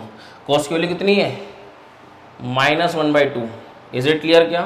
कॉस थीटा की वैल्यू डायरेक्टली पुट कर दो ना बेटा, कितना हो जाएगा -1/2, तो it is n1 cap minus n2 cap का मॉड इज इक्वल टू 1 + 1 2 और ये कितना हो जाएगा 2 से 2 कट गया और प्लस हो जाएगा, इट इज +1, तो n1 cap minus n2 cap is come out to be √3. It is your answer. It is the magnitude of their difference, that is √3 magnitude आ गया ये, ठीक है, इसको नोट डाउन करो।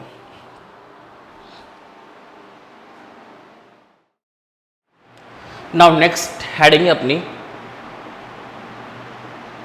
Rectangular components. कंपोनेंट्स का एक और नाम बोलते हैं प्रोजेक्शन।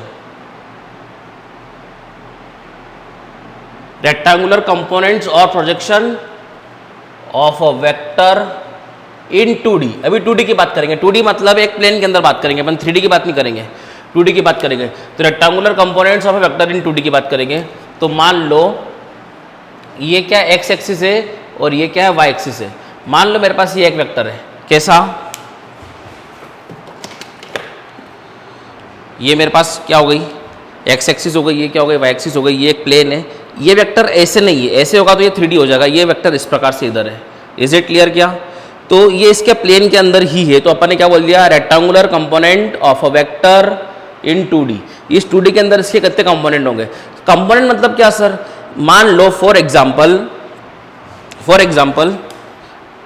एक बॉडी है, इस बॉडी पे इधर फोर्स लग रहा है मान लो 10 न्यूटन। तो सर 10 न्यूटन का x के अंदर कितना, ये 10 न्यूटन का कितना बोले तो कितना वैल्यू इसके x के अंदर आ रहा है और कितना पोर्शन इसका y के अंदर आ रहा है। मतलब इस 10 न्यूटन का कितना एफर्ट हॉरिजॉन्टल लग रहा है और इस 10 न्यूटन का कितना पोर्शन अपने y के अंदर लग रहा है। ये बॉडी कैसे मोशन करेगी, ऐसे मोशन करेगी, मतलब ये हॉरिजॉन्टली भी चलेगी और साथ साथ वर्टिकल भी चलेगी। तो ये 10 न्यूटन का कितना फोर्स, 10 न्यूटन का कितना पार्ट ऑफ फोर्स हॉरिजॉन्टल में लग रहा है, 10 न्यूटन का कितना पार्ट ऑफ फोर्स वर्टिकल में लग रहा है। मतलब मान लो कोई वेक्टर ए वेक्टर है, ये ए वेक्टर का क्या करा मैंने, ये ए वेक्टर है, तो ए वेक्टर से मैंने हॉरिजॉन्टल यहां पर क्या डाला, परपेंडिकुलर ऑन एक्स एक्सिस, और एक परपेंडिकुलर डाला मैंने कहां पर, वाई एक्सिस पे। ए वेक्टर का कभी भी अपने को क्या निकालना है, कहीं भी प्रोजेक्शन निकालना है। मेरे को एक वेक्टर का प्रोजेक्शन निकालना है एक्स एक्सिस पे और इसी वेक्टर का प्रोजेक्शन निकालना है मेरे को वाई एक्सिस पे। जब भी मैं प्रोजेक्शन निकालूंगा तो मैं उससे परपेंडिकुलर ड्रॉप करूंगा। मान लो फॉर एग्जाम्पल ये एक लाइन है, इस लाइन का, ये एक लाइन है, इस लाइन का मेरे को प्रोजेक्शन इस लाइन के ऊपर उतारना है, तो मैं यहां से भी परपेंडिकुलर डालूंगा और यहां से भी परपेंडिकुलर डालूंगा। इस लाइन का जो हॉरिजॉन्टल प्रोजेक्शन है वो ये रहा, और सिमिलरली इस लाइन का वर्टिकल प्रोजेक्शन निकालना है तो मैं यहां से यहां पे परपेंडिकुलर डालूंगा, यहां से यहां पे परपेंडिकुलर डालूंगा। इस लाइन का वर्टिकल प्रोजेक्शन ये हो जाएगा, इस लाइन का हॉरिजॉन्टल प्रोजेक्शन ये है और इस लाइन का वर्टिकल प्रोजेक्शन ये है।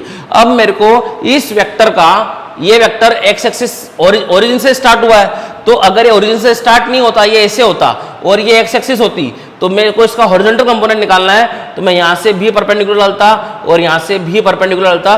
क्योंकि इसका ये वाला पॉइंट एक्स एक्सिस को टच कर रहा है, तो ये मान लो अपने पास कैसा है, ऐसा है, तो फिर यहाँ पे परपेंडिकुलर डालूंगा, ये खुद पॉइंट यहाँ पर आ जाएगा और एक पॉइंट यहाँ से आ जाएगा। तो ये इसका हॉरिजॉन्टल प्रोजेक्शन है और वर्टिकल में इसका ये प्रोजेक्शन है, क्योंकि ये लाइन यहाँ पे टच कर रही है। तो यहाँ से अपन ऐसे एक्सटेंडेड लाइन नहीं डाल सकते हैं क्योंकि ये पॉइंट यहीं पर है। अब इसका इस पॉइंट से मैंने यहाँ पे लाइन ड्रॉ कर दी, ये आ गया हॉरिजॉन्टल प्रोजेक्शन, मतलब प्रोजेक्शन ऑन और कंपोनेंट, प्रोजेक्शन और component on X axis, it is a projection और component of this vector on Y axis. Is it clear? क्या प्रोजेक्शन क्लियर है, क्या हो रहा है? ठीक है, इसको अभी समझते अपन और आगे। प्रोजेक्शन का मतलब समझ में आया, फील किया आपने? जैसे कि मान लो फॉर एग्जांपल, फिर से मैं बता रहा हूं, मैं इसको पुल कर रहा हूं विद 10 न्यूटन, तो ये ऐसे मोशन करेगा, ऐसे मोशन करते करते ये ऐसे मोशन कर रहा है। मान लो फॉर एग्जांपल थोड़ी देर बाद यहाँ पहुंच गया, थोड़ी देर बाद यहाँ पहुंचा, तो यहाँ पर कोऑर्डिनेट्स थे 0,0, थोड़ी देर बाद यहाँ पे कोऑर्डिनेट्स मान लो कितने हो गए, 2,2, तो 2 किधर गया वो, 2,2 कोऑर्डिनेट्स हो गए, 2 किधर गया वो, x में गया, 2 किधर गया वो, y में गया।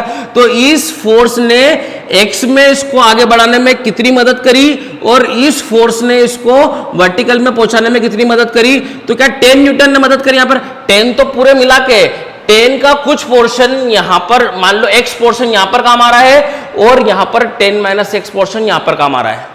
Is it clear? क्या 10 का x पार्ट हॉरिजॉन्टल में उसको आगे बढ़ाने में काम आ रहा है और बचा हुआ पार्ट उसको वर्टिकल में बढ़ाने में काम आ रहा है। तो ये टेन का जो हॉरिजॉन्टल वाला पार्ट है वो उसका हॉरिजॉन्टल प्रोजेक्शन है और कंपोनेंट है उसका हॉरिजॉन्टल में, और वर्टिकल में जो है वो उसका वर्टिकल प्रोजेक्शन और उसका वर्टिकल कंपोनेंट है।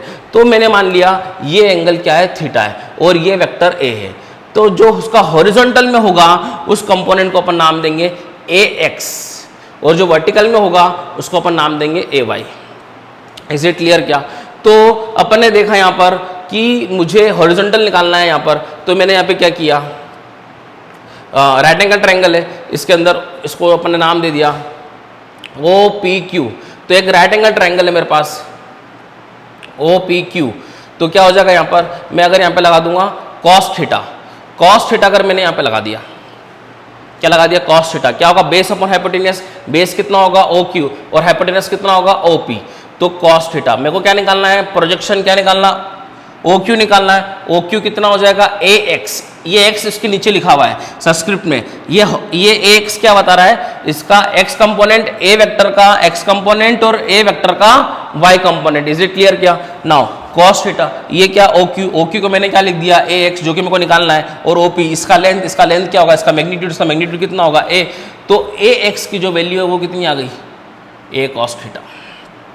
ठीक है, वैसे ही यहीं पे मैं लगा दूंगा साइन थीटा, तो साइन थीटा कितना हो जाएगा, again P Q upon P Q A Y होगा, पी क्यू क्या होगा ए वाई। देखो दोनों पैरेलल लाइन से दोनों है ना, क्योंकि क्या बना दिया है इसने, एक यहाँ पर रेक्टेंगल बना दिया है। ठीक है, तो ये लेंथ जो होगी वो ये लेंथ भी होगी। इज इट क्लियर क्या? तो P Q upon O P, is it clear क्या? तो साइन थीटा पी क्यू कितना हो जाएगा ए वाई और ओ पी कितना हो जाएगा ए, तो ये क्या हो जाएगा A Y is equals to A sine theta. ठीक है, इज इट क्लियर क्या? यानी कि इस वेक्टर को मैं क्या लिख सकता हूँ, यहाँ के जो कोऑर्डिनेट्स होंगे वो कोऑर्डिनेट्स कितने होंगे, यहाँ के कोऑर्डिनेट्स हो जाएंगे ए एक्स कितना गया मैं हॉरिजॉन्टल में, वर्टिकल में कितना गया मैं ए वाई।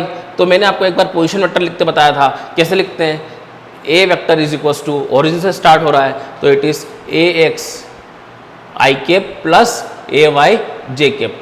अगर आप वैल्यू पुट करके देखेंगे यहाँ पर एक्स की वैल्यू कितनी है ए कॉस थीटा, इसकी वैल्यू कितनी है ए साइन थीटा, और उसका मैग्नीट्यूड निकालेंगे, जैसे कि क्रॉस चेक करते हैं अपन, वो लिखना नहीं है आपको, जस्ट मैं बता रहा हूँ आपको लिखना नहीं है। ये मैंने क्या किया, यहाँ पर ए वेक्टर की जगह पे जो ए एक्स की वैल्यू थी वो एक्स की वैल्यू ए कॉस थीटा पुट कर दी, ए कॉस थीटा कितना हो गया आई कैप, यहाँ पर क्या पुट कर दिया ए वाई की जगह पे ए साइन थीटा, तो ये हो गया ए साइन थीटा जे कैप। अब इसका मैग्नीट्यूड निकालता हूँ मैं, तो मैग्नीट्यूड कितना आता है आपको पता है, मैग्नीट्यूड कैसे निकालते, रूट ओवर इसका स्क्वायर और इसका स्क्वायर, के कैप है ही नहीं यहाँ पर, कोई दिक्कत ही नहीं है। तो it is a square cos square theta plus A square sine square theta. आप लोग सब जानते हैं ए स्क्वायर कॉमन आके बाहर आ जाएगा, रूट के बाहर क्या बचेगा ए, और रूट के अंदर क्या बचेगा cos square theta plus sine square theta कितना होता है 1। तो ये क्रॉस चेक किया अपन ने और यहाँ से आंसर सही आ रहा है, मतलब यानी कि इतना समझ में आ गया, ए वेक्टर का जो हॉरिजॉन्टल में जो उसका आ रहा है वो कितना आ रहा है हॉरिजॉन्टल में ए कॉस थीटा, और उसका जो वर्टिकल में जो जा रहा है कंपोनेंट वो जा रहा है A sine theta. Is it clear क्या? ठीक है, तो ये 2D के अंदर अपने रेक्टेंगुलर कंपोनेंट्स निकाले हैं, आपको समझ में आया होगा। ठीक है, इसको नोट डाउन कर लो। एक चीज़ और नोट डाउन कर लो, एक चीज़ और बता देता हूँ मैं यहाँ पर। यहाँ से अपन ने ये चीज़ सीख ली कि अगर मुझे साइन थीटा अगर पूछ ले, कोई साइन थीटा पूछ ले तो ये फॉर्मूला लगेगा मेरा, और मुझसे कॉस थीटा पूछ ले तो ये कॉस थीटा, ये जो थीटा है ये क्या हो जाएगा, cos theta is equal to कितना हो जाएगा एक्स अपॉन ए। यानी कि फॉर एग्जांपल एक क्वेश्चन अगर मैं लेता हूँ यहाँ पर, यहीं पे देखो आप लोग इसको लिखते लिखते थोड़ा समझ लो। अगर मेरे पास एक वेक्टर है 2i cap plus 3j cap, ये मेरे पास एक वेक्टर है, ये 2D वेक्टर है, इसके अंदर x है और y है, इसमें z नहीं है, it is a 2D vector. Is it clear क्या? अब मुझे पूछ लिया फाइंड द, ये क्वेश्चन लिख लेना, फाइंड द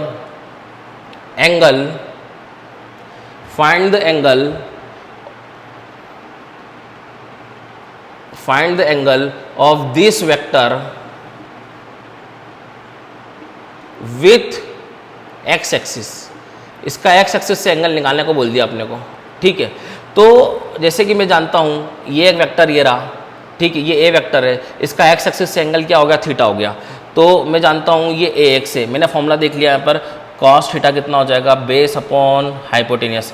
ये जो लिखा गया है कंपेयर करो अपने जो लिखा था, ये क्या है ए एक्स आई के प्लस ए वाई जे कैप, तो ये क्या है मेरा, ये मेरा ए एक्स है, तो कॉस थीटा लिख दिया मैंने ए एक्स की वैल्यू कितनी है 2, और ए मतलब इसका मैग्नीट्यूड, तो इसका मैग्नीट्यूड कैसे निकालेंगे, इसका मैग्नीट्यूड कैसे निकालेंगे, इसका मैग्नीट्यूड वो क्या होगा, ए कैसे निकालेंगे, √2 का स्क्वायर प्लस 3 का स्क्वायर, ए कितना हो गया √4 + 9, ए इज इक्वल टू कितना हो गया √13, यहाँ पे √13 पुट कर दिया, मेरा आंसर आ गया theta is equal to cos inverse 2/√13। मतलब कि अगर मुझे एक वेक्टर दे दे तो मैं उसका डायरेक्टली एंगल बता दूंगा।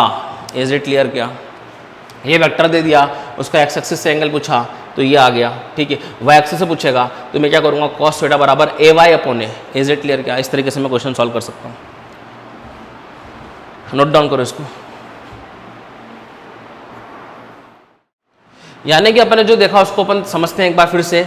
मैंने बोला था ये ए वेक्टर है और मैंने हॉरिजॉन्टल लाइन बनी थी और मैंने लिखा था ये एंगल कितना है थीटा। तो एक चीज़ अपन जनरली याद रख लेते हैं कि ये ए वेक्टर है, तो जिधर थीटा बनेगा उधर साइड उसका हॉरिजॉन्टल कंपोनेंट होगा, that is a cos theta.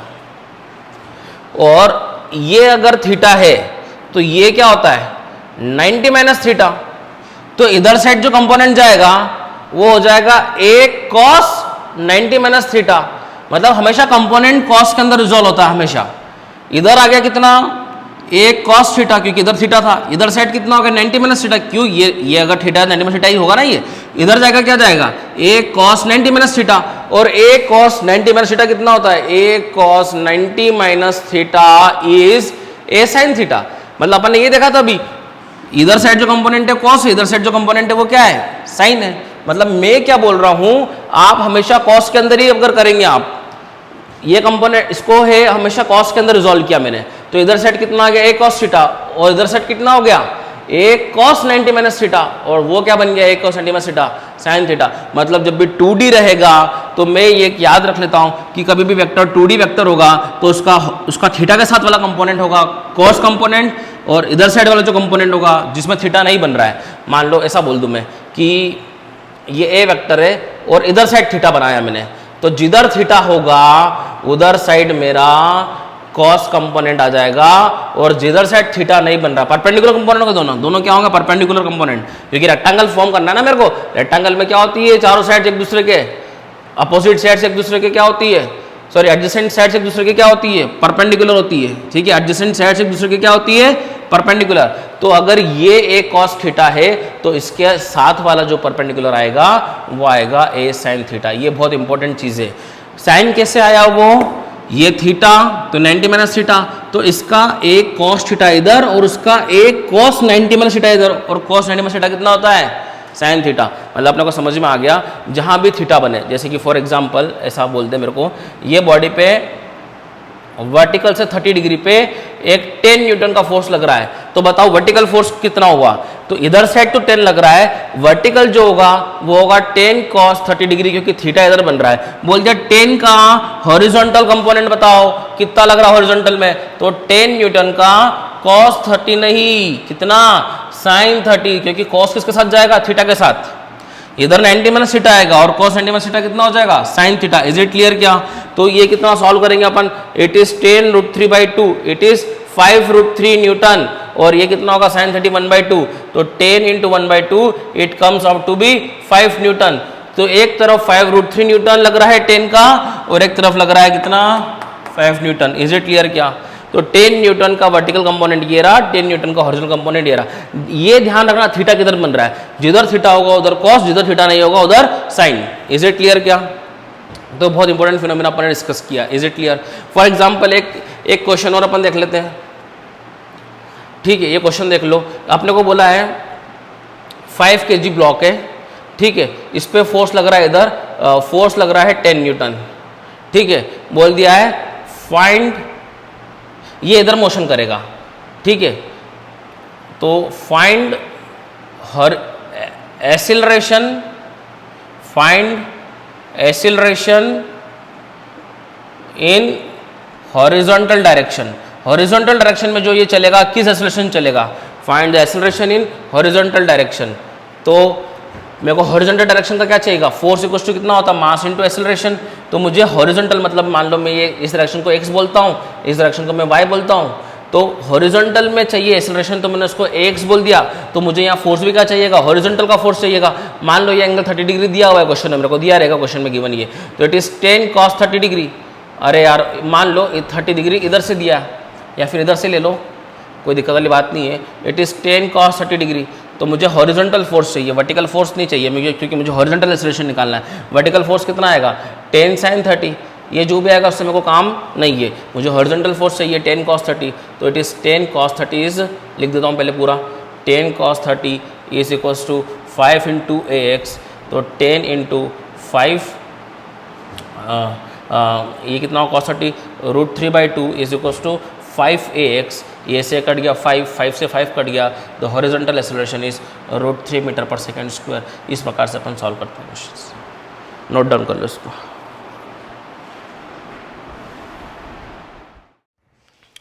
तो अभी अपन ने बात की रेक्टेंगुलर कंपोनेंट्स 2D की, अब रेक्टेंगुलर कंपोनेंट्स अपन निकालेंगे 3 डायमेंशनल। 3 डायमेंशनल मतलब क्या, अभी जो अपन ने देखा था उसके अंदर ऐसा था, ये x एक्सिस थी, ये y एक्सिस थी और ये वेक्टर ऐसा था, मतलब इसके प्लेन के अंदर था।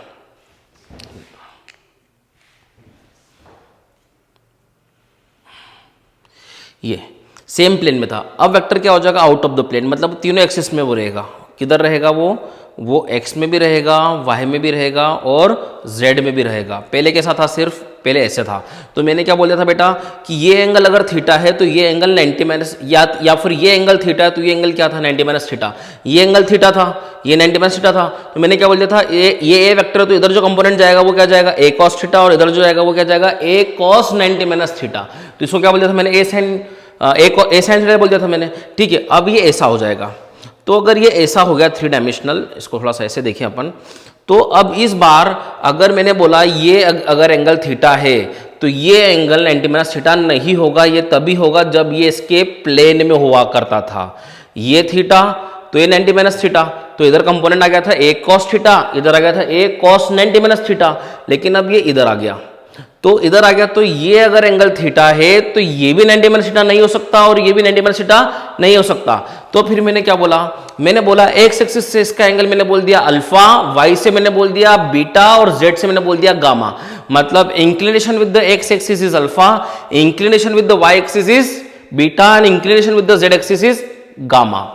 क्योंकि इस बार थीटा और 90 माइनस थीटा पॉसिबल नहीं है, वो तभी पॉसिबल होता जब ये वेक्टर इस प्लेन में होता या इस प्लेन में होता। इस प्लेन में होता तो ये थीटा और ये 90 माइनस थीटा, लेकिन वो किसी भी इन तीनों एक्सिस के अपना प्लेन में नहीं है, वो 3 डायमेंशनल है। एक्स में भी कुछ पोर्शन है, वाई में भी कुछ पोर्शन है और जेड में भी कुछ पोर्शन है। तो इस बार मैंने क्या बोल दिया, अल्फा बीटा और गामा। मैंने अभी सिखाया था आपको, जैसे कि कंपोनेंट हमेशा जब भी होते हैं वो कॉस के अंदर ही होते हैं। जैसे कि क्या, ये ए वेक्टर है, ठीक है, तो ये अगर एंगल थीटा है तो ये 90 माइनस थीटा होता है, तो हमेशा कंपोनेंट अपन कॉस के अंदर रिजॉल्व करेंगे। तो ये वाला कंपोनेंट आएगा ए कॉस थीटा और ये वाला कंपोनेंट आ जाएगा, ये वाला कंपोनेंट आएगा रेक्टेंगुलर कंपोनेंट, रेक्टेंगल बनाना हमेशा अपन को, ठीक है, ये रेक्टेंगल फॉर्म किया अपन ने। तो ये ए कॉस थीटा, तो ये आ जाएगा ए कॉस 90 माइनस थीटा, मतलब कंपोनेंट हमेशा कॉस के अंदर रिजॉल्व कर सकते हैं अपन। अब अपन 3 डायमेंशनल में पढ़ेंगे। 3 डायमेंशनल में अपन किस प्रकार से पढ़ेंगे, अब हम देखेंगे कि ये वाई एक्सिस है, ये अपना एक्स एक्सिस है और ये अपना जेड एक्सिस है। ये आउट ऑफ द प्लेन है, ये इस प्रकार का है, एक्स वाई और जेड। जेड यहाँ बना नहीं पाऊंगा तो मैंने इस तरीके से यहाँ बनाया। अब वेक्टर ऐसा है, वेक्टर ऐसा है, कुछ पोर्शन x में भी है, कुछ पोर्शन y में भी और कुछ पोर्शन z में भी है। तो वैसा बाहर तो बना नहीं पाऊंगा, तो मैं यहाँ पर बना दिया उसको। अब उसका x एक्सिस से जो एंगल है वो क्या है, अल्फा। ये 90 माइनस अल्फा नहीं हो सकता, मैंने भी बताया था आपको। तो इस तरीके से यहाँ बना दो, ये a वेक्टर है, ये a वेक्टर है, इसका इंक्लिनेशन x से जो है वो है अल्फा, तो और y से जो है वो है बीटा और z से जो है वो एंगल क्या है, इसका इंक्लिनेशन गामा, अल्फा बीटा और गामा। तो फिर अपन ने देखा था किसी भी वेक्टर को, अब इसका x कंपोनेंट लिखेंगे तो क्या लिखेंगे, ax। तो ax क्या होगा, यहाँ पर मैंने क्या बोला था, ये x एक्सिस है और ये y एक्सिस है, तो एक ax क्या बोला था मैंने, ax is equal to a cos theta, और इसको क्या बोल जाता मैंने ay कितना हो जाता, a cos 90 minus theta, that is sine theta, ठीक है।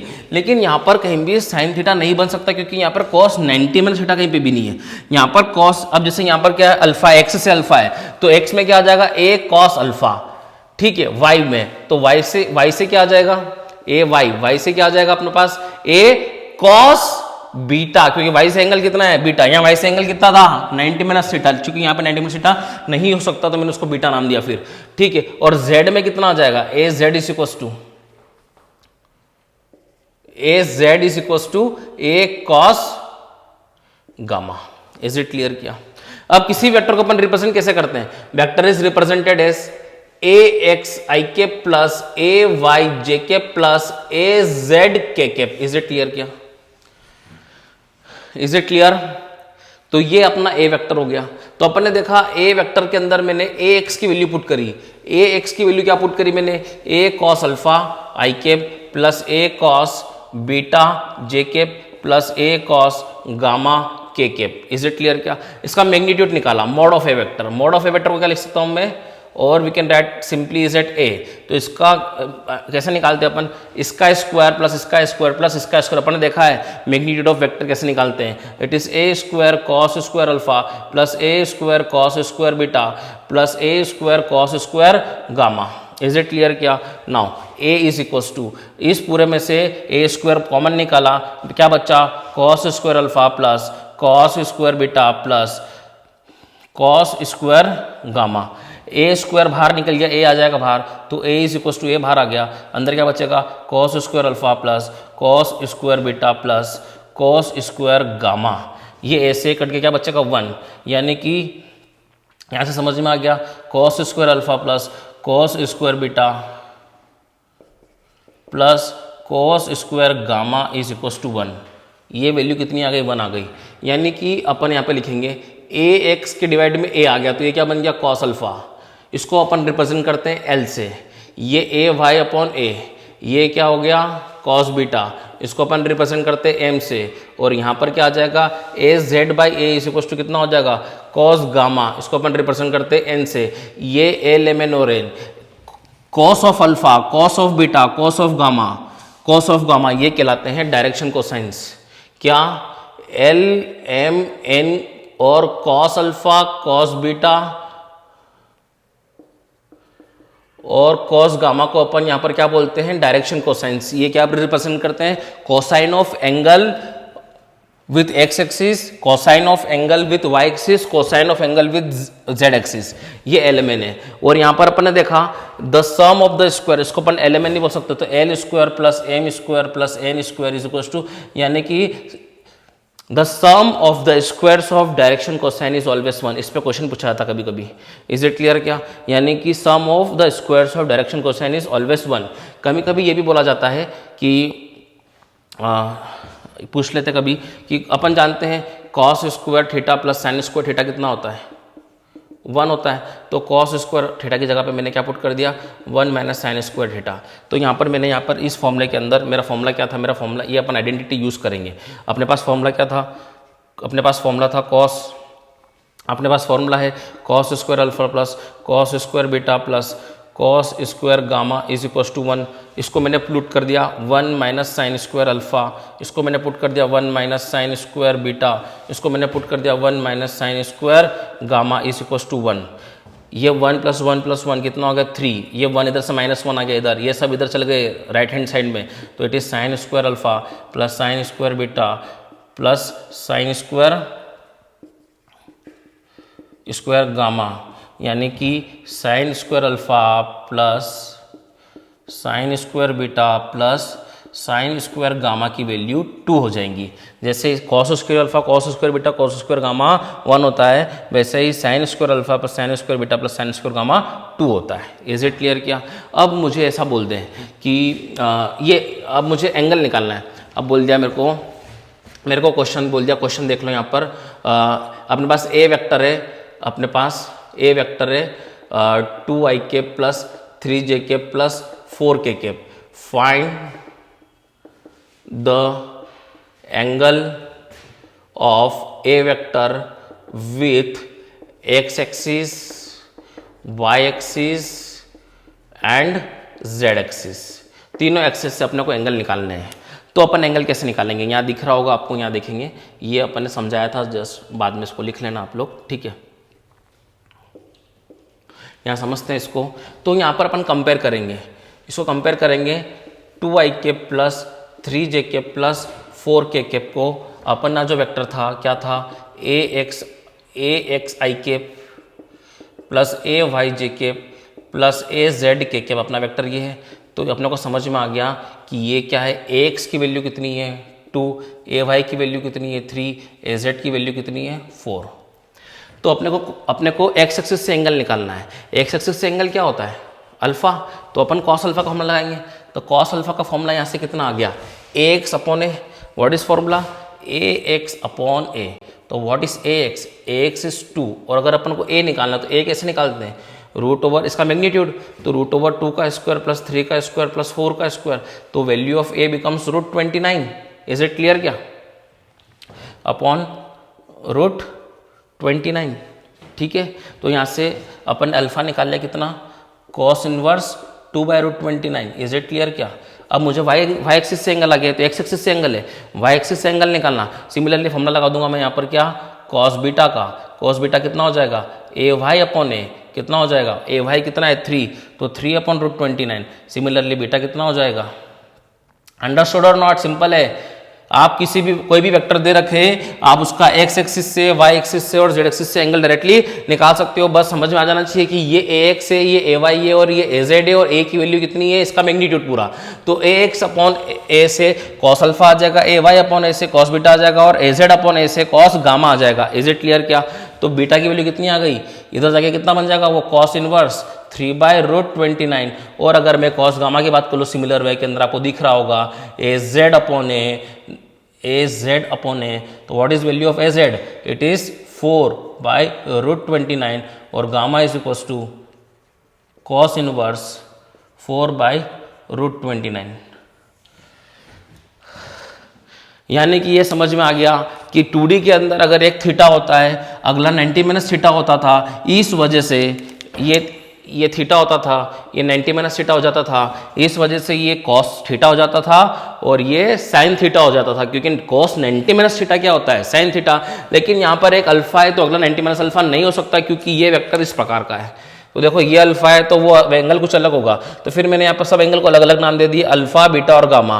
तो अल्फा किससे नाम दिया मैंने, एक्स से। तो एक्स के अंदर उसका क्या कंपोनेंट, क्या प्रोजेक्शन आया, उसका कंपोनेंट आया ए कॉस अल्फा। वाई के अंदर आया ए कॉस बीटा, और जेड के अंदर आया ए कॉस गामा। तो ए एक्स अपॉन ए करेंगे तो कॉस अल्फा मिल जाएगा, ए वाई अपॉन ए बोलेंगे तो कॉस बीटा, और ए जेड अपॉन ए करेंगे तो कॉस गामा। और इसी को अपन बोलते हैं direction cosines, denoted by l m and n. तो यहाँ पे फिर अपन ने इसकी वैल्यू ए एक्स और ए वाई और जेड की वैल्यू पुट करी, इसको सॉल्व किया, और यहाँ से अपन ने पाया मैग्नीट्यूड निकाला और सॉल्व किया तो पाया कि sum of squares of direction cosine is 1।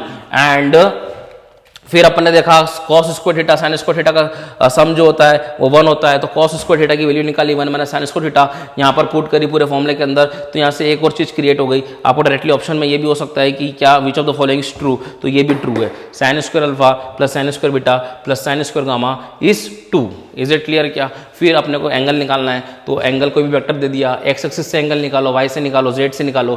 तो देख लो ये ए एक्स है, ये वाई है और ए जेड है।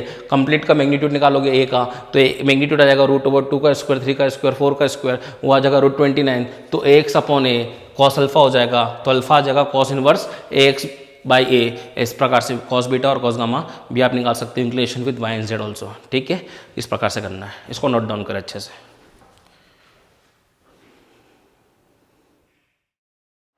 देखो अब एक क्वेश्चन लेते हैं अपन कि एक बर्ड मूव कर रहा है विद वेलोसिटी 20 मीटर पर second in the direction making angle 60 degree with the stern line. Stern मतलब देखो स्टर्न के अंदर क्या,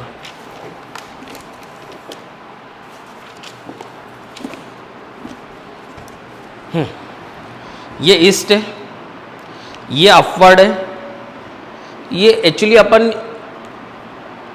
ये हॉरिजॉन्टल प्लेन को हमेशा अपन एक्स वाई प्लेन बोलते हैं। तो अब इसके जो परपेंडिकुलर होगा इसको अपन जेड बोलेंगे। अभी तक अपन इसको वाई बोल रहे थे क्योंकि अपन बोर्ड को मान रहे थे अपना एक्स वाई प्लेन। पर जब वर्टिकली अपवर्ड बोलेगा आपको, तो वर्टिकली अपवर्ड जो बोलेगा ना उसको अपन क्या बोलेंगे, जेड एक्सिस। क्योंकि आपको ऑप्शंस में दिक्कत आ सकती है, क्योंकि जनरली हॉरिजॉन्टल प्लेन को एक्स वाई प्लेन बोला जाता है। ये एक्स है, ये वाई है। एक्चुअली अपन बोर्ड को ऐसा करेंगे तो ये एक्स वाई प्लेन हो जाएगा, इसलिए मैं बोर्ड पे यहाँ पे बना देता था एक्स, यहाँ पे बना देता था वाई, क्योंकि मैं बोर्ड को क्या मानता था, कॉपी, और कॉपी के अंदर वो क्या हो जाएगा, हॉरिजॉन्टल प्लेन हो जाएगा। Is it clear? क्या बोर्ड को ऐसा कर देंगे ना अपन तो ये कॉपी बन जाएगी, कॉपी के अंदर वो क्या कहलाएगा, हॉरिजॉन्टल प्लेन। इसलिए मैंने यहाँ पर एक्स बनाया था, यहाँ वाई बनाया था। लेकिन जब भी वर्टिकली अपवर्ड बन जाएगा तो मैं 3D डायग्राम बनाऊंगा और उसमें बताऊंगा आपको ये अपना हॉरिजॉन्टल प्लेन है, ये पूरा हॉरिजॉन्टल प्लेन है और ये वर्टिकली अपवर्ड। तो अपन इसको एक्स एक्सिस बोलेंगे, इसको वाई एक्सिस बोलेंगे और इसको जेड एक्सिस बोलेंगे। ठीक है, जैसे कि ऐसा हो रहा है डायग्राम में 3D बना के दिखा रहा हूँ आपको कि जो बर्ड है ये ईस्ट है, ये ईस्ट है, इसको बोल दो ईस्टर्न लाइन, हॉरिजॉन्टल लाइन। ठीक है, इज इट क्लियर? क्या ये है वर्टिकली अपवर्ड। ठीक है, आप समझ में आ गया, ये हॉरिजॉन्टल प्लेन है ये, और ये वर्टिकली अपवर्ड है। तो इसको मैंने बोल दिया यहाँ पर एक्स एक्सिस, और वर्टिकली अपवर्ड को मैंने बोल दिया वर्टिकली अपवर्ड को मैं क्या बोलूँगा, जो आउट ऑफ द प्लेन है, मेरे प्लेन के परपेंडिकुलर है, उसको मैं बोलूँगा जेड एक्सिस। क्योंकि मेरे को जनरली ऑप्शन जो होंगे यहाँ पर क्या बोला है मेरे को, रिप्रेजेंट्स द वेलोसिटी, किसी को भी कुछ बोलोगे फर्क नहीं पड़ेगा, लेकिन यहाँ पर जो ऑप्शन होंगे आपके पास, represents the velocity vector in rectangular form, यानी कि आपको I cap J cap K cap में आंसर देना है। और अगर मैं इसको वर्टिकली अपवर्ड को जैसे अपन पहले मानते थे इसको वाई मान लूंगा, तो जो मेरा जे कैप में आना चाहिए, जो मेरा के कैप में आना चाहिए था, वो किस में आ जाएगा, अगर वाई ले लूंगा तो जे कैप में आ जाएगा। तो ऑप्शन में थोड़ा सा गलती हो सकती है आपसे। Is it clear? क्या वैसे ऐसे कॉन्ट्रोवर्शियल ऑप्शन देगा नहीं वो, लेकिन हाँ वर्टिकली अपवर्ड्स को जनरली अपन क्या मानते हैं, हॉरिजॉन्टल प्लेन को अपन मानते हैं एक्स वाई प्लेन, और वर्टिकली अपवर्ड्स को अपन मानते हैं जेड।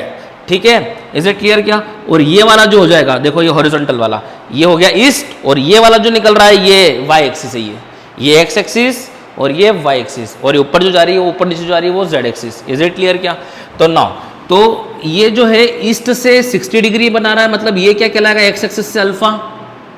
Is it clear? क्या जेड एक्सिस से कौन सा एंगल बनेगा, अब ये गामा, तो गामा कितना हो जाएगा, 60 डिग्री।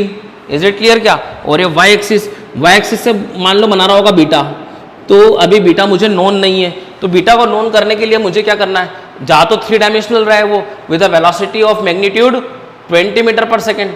ठीक है, तो अपन आज जानते हैं क्या, cos square alpha plus cos square beta plus cos square gamma की वैल्यू कितनी होती है, 1, अभी अपन ने देखा था। तो यहाँ पर कॉस स्क्वायर अल्फा अगर देखेंगे अपन, तो कॉस स्क्वायर अल्फा, अल्फा कितना है यहाँ पर 60 डिग्री है बेटा, cos square beta don't know, cos square gamma 60 degree, इसी कुछ तो कितना हो गया 1, कॉस 60 कितना होता है, कॉस 60 होता है 1/2, तो ये कितना हो जाएगा, स्क्वायर करेंगे 1/4 कॉस स्क्वायर बीटा प्लस ये कितना हो जाएगा 1/4 इज इक्वल टू 1। तो cos square beta is equal to कितना होगा 1/4 कितना हो जाएगा 1/2 इज इक्वल टू कितना होगा 1, कॉस स्क्वायर कितना हो गया ये, cos square beta is equal to 1/2 minus 1 is 1/2, तो कॉस बीटा कितना आ गया 1/√2, पॉजिटिव लेंगे यहाँ पर अपन फर्स्ट क्वाड्रेंट में काम कर रहे हैं। Is it clear? क्या तो इट इज 1/√2, तो बीटा इज इक्वल टू कितना हो जाएगा 45 डिग्री। अरे बोलो यार, अब मुझे वेलोसिटी वेक्टर लिखना है, तो अपन क्या जानते थे, कैसे लिखते थे अपन, ए वेक्टर को क्या लिखते थे अपन, ए x I cap plus A Y J cap plus a z के कैप। तो सिमिलरली यहाँ पर वेलोसिटी वेक्टर है, तो वेलोसिटी वेक्टर को क्या लिखूंगा मैं, वी एक्स आई कैप प्लस वी वाई जे कैप प्लस वी जेड के कैप। ये क्या कहलाएगा आपका, वी एक्स मतलब एक्स कंपोनेंट, क्या हो जाएगा वी का X component V cos alpha, अपन ने देखा था एक्स कंपोनेंट कॉस अल्फा, ये क्या आई कैप प्लस ये क्या हो जाएगा V cos beta J cap plus V cos gamma K cap. Is it clear everybody? तो वी वेक्टर हो जाएगा वी कितना है 20 cos 60 degree I cap plus 20 cos 45 degree J cap. Understood और not? V 20 cos gamma, gamma कितना है 60 degree के cap निकाल लेंगे, ये कितना हो जाएगा 10 आई कैप प्लस 10√2 जे कैप प्लस 10 के कैप इज अवर आंसर।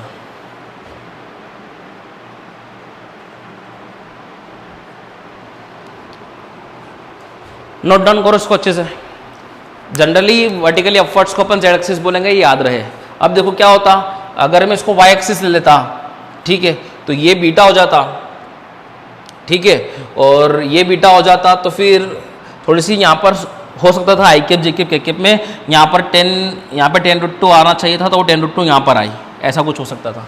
ठीक है। तो आई cap J cap K cap जब भी अपने को उसमें देना है वेक्टर फॉर्म में आंसर, तो अपने को z एक्सिस को वर्टिकली अपवर्ड्स मानना है, क्योंकि हॉरिजॉन्टल प्लेन को जनरली अपन xy मानते हैं। Is it clear? क्या इसको बना लो अच्छे से।